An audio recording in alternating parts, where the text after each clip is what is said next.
Okay, so let's get sciencey, but not so much. I'm gonna keep it simple. So the first thing that I want to tell you is why the fats that we chose are, like we call them healthy fats, and it's for a very simple reason. If you look at the list, what you'll see is that those fats are naturally occurring. Like most of the things that we're proposing there are like minimally processed, and the ones that are processed are not changing the fat chemical bonds itself, and so our fats, we've been like adapted to eat those fats. They're like naturally made, if you want to think it that way. The second thing is that if you eat from the list that I gave you, and you eat the different kinds, and you're like mixing them up, you're gonna get enough fats of all the different kinds of fats we need, and you're gonna be balanced and you're gonna be awesome. So that's what we call those healthy fats. Now, with fat, as I said yesterday, it's been so complicated because we have created like this monster that is fat for you or not. And the problem is that there are some fats that are actually not, we have research and data that shows that they're not good for us. And the good thing is that most people agree with that. And so we know that trans fats are not great for us. There are some natural occurring trans fats, but those are minimal. You shouldn't care about that. But the industrial processed man-made trans fats are bad for us, and are associated with other things that we used to associate in general fat, like cardiovascular disease, metabolic syndrome, and the risk of cancer, etc. So let me tell you what are those, what trans fats are. Trans fats are usually a product of a highly industrial and harsh chemical process needed to produce vegetable oils. And those are fats that have been hydrogenated and that have some weird chemical bonds. And there's some theories why they are bad for us. There's both clinical trials and epidemiological studies, kind of,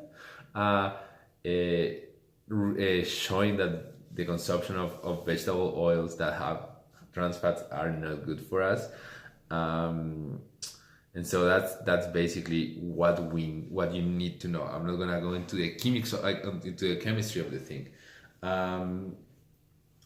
Good.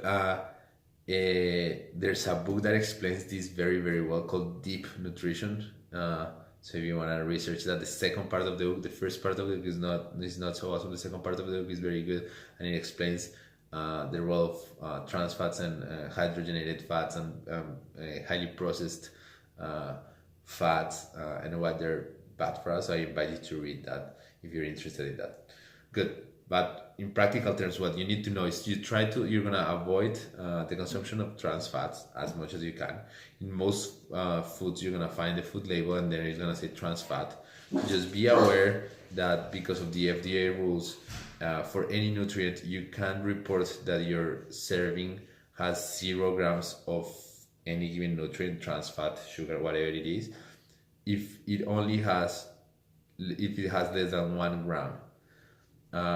Which is terrible, because let's say that your serving size has 0.5 grams of sugar or trans fat, and so you can say that it has 0 grams, report 0 grams, but then if you're eating 10 servings, you're gonna end up eating 5 grams of trans fat, right? And so you have to be careful with that. How are we careful with that? By tracking any in the label, anything that says hydrogenated, partially hydrogenated, or vegetable shortening, and all those are the processes that create trans fat. So if your food has that, avoid it if possible, right?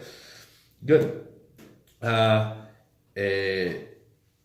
Apart from that, if you check in the healthy fats document that is on the Google Drive, you'll see a list of oils that we know have no trans fat and they're awesome for us. So if you don't want to complicate your life, just use those and you're fine.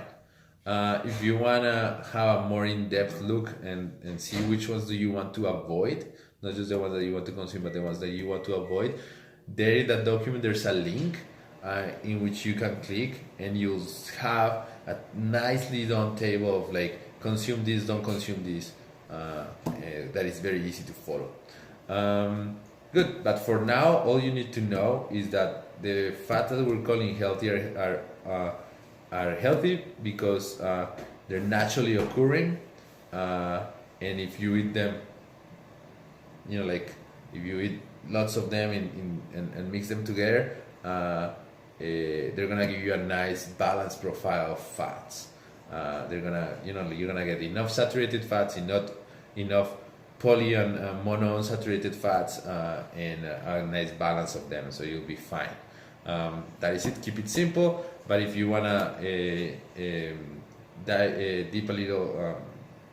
dive a little deeper, go ahead and read the Deep Nutrition book second part, and check the link in the Healthy Fats PDF that is on the Google Drive. That's it.